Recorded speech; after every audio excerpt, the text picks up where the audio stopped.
பிரைஸ்லாம். இந்த போர் அடிக்கிறதுக்கு நான் உன்னை புதிதும் கூர்மையுமான பற்களுள்ள எந்திரமாக்குகிறேன். பற்களுள்ள எந்திரமாக்குகிறேன். நீ மலைகளை மிதித்து நொறுக்கி குன்றுகளை பதற்கு ஒப்பாக்கி விடுவாய். அவைகளை தூற்றுவாய். அப்பொழுது காற்று அவைகளை கொண்டு போய் சுழல் காற்று அவைகளை பறக்கடிக்கும். நீயோ கர்த்தருக்குள்ளே களி கூர்ந்து இஸ்ரவேலின் பரிசுத்தருக்குள்ளே மேன்மை பாராட்டி கொண்டு இருப்பாய்.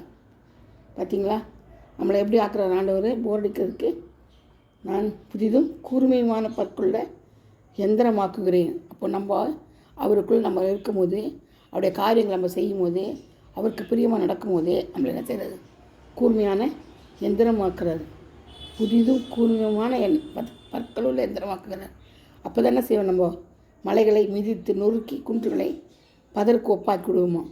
அப்போ நம்ம மேலே எவ்வளோ ஆண்டவர் பிரிய வச்சுருக்காரு பாருங்க. பதர்களையும் குன்றுகளை நொறுக்கிறதுக்கு நமக்கு சக்தி கொடுத்துக்கிறார். பிசாசுகளை ஜெயிக்கிறதுக்கு தான் கிருபை கொடுத்துக்கிறார். ஆமென்.